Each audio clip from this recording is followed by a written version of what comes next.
All right. Here we are from the beautiful Ignition Studios, Dealernews Live, show floor, AIME Expo 2026.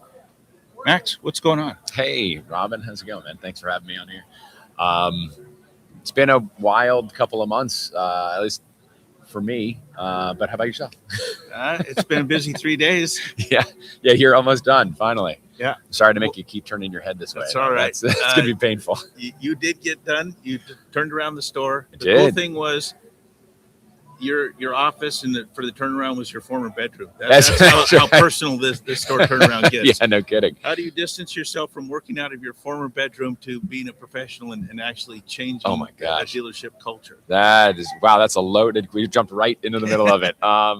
Yeah, so just for a little bit of background, yeah, I sold my dealership in 2019. I grew up in that building. I grew up like doing that with my family.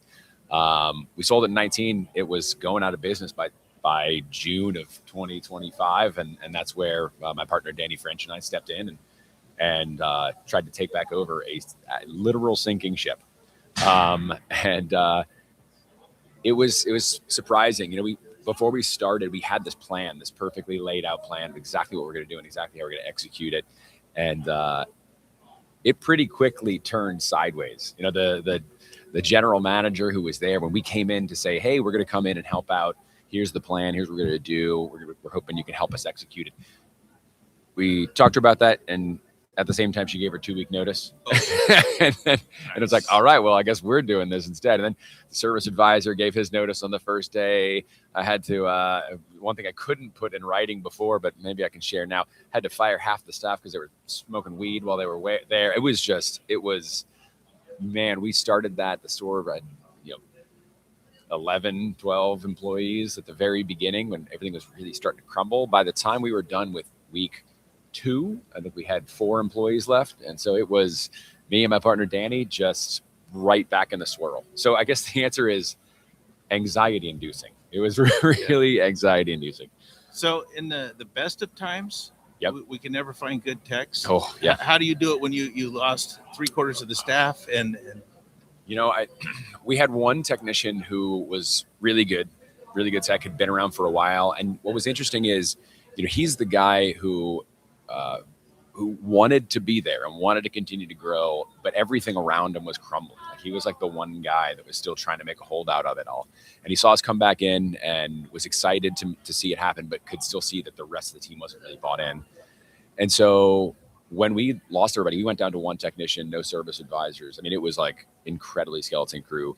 We found technician talent actually from the service advisor who gave his notice on that first day. Didn't give us a chance to save it, but he quit because he always wanted to be a technician. The previous management never listened to him. They never, like he had said it, but they never took him serious. He said, oh, well, maybe you could become a service manager. And if you're a manager, then you can go wrench, which is not true.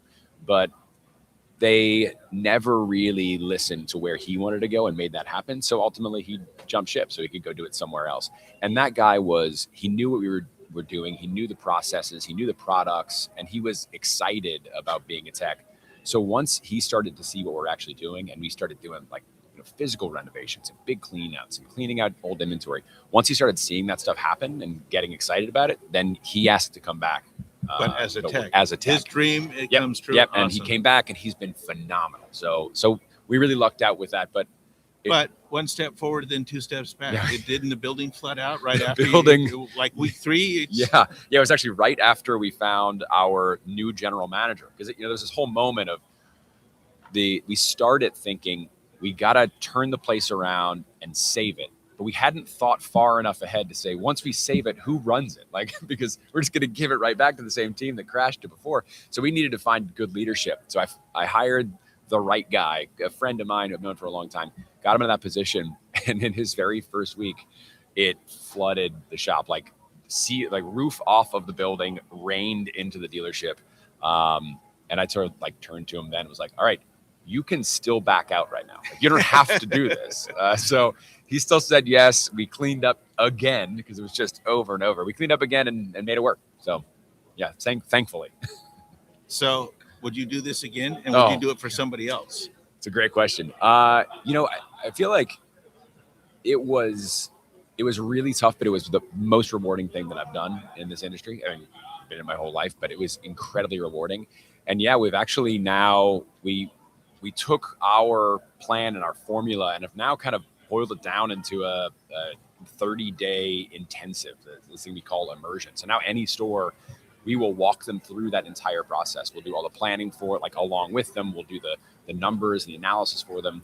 And then we basically help them make their plan and then can help them execute it. It's $1,500 for sign up. February 4th is gonna be our first round of that. So anybody who wants to do it, if you are wondering how you evolve to the next level, that's exactly what we're putting together. Awesome. Yeah. And how do we find you? Yeah, go to ownex.io, OWNEX. So Ownex stands for ownership experience, and it's .io. You can sign up right there. But Ownex has got other facets to it. Yeah, because that was going on separately before the makeover started. It's true. Yeah, I mean, so.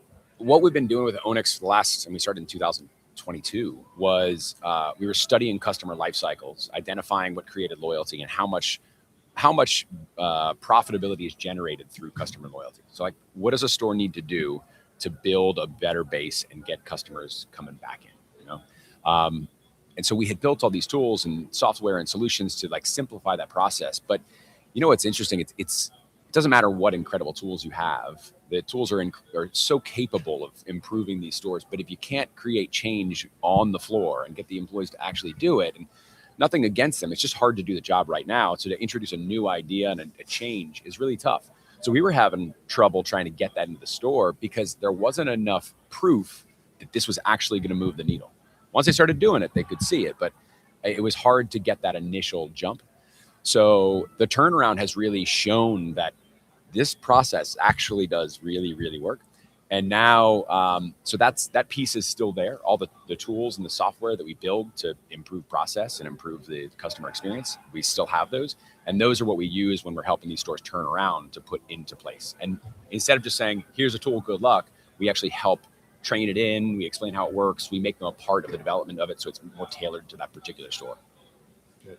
Yeah. And it's, again, that's that hands-on thing. All the talk the last couple of days has been AI and how it's taking over and all of that. But my opinion of AI is garbage in, garbage out. If you don't ask the right question, how are you going to get the right answer? I completely agree, yeah. So this takes that guesswork out. It makes the tools are supposed to be with the human interface and tangible results. Yeah, you know, I've always thought we have way too much in a dealership right now. We have way too much screen time in our day. And so I say that because a good friend of mine who's not in the industry, once we were having drinks somewhere, and he says, every time I go to your store, I feel like I'm distracting your staff from their job.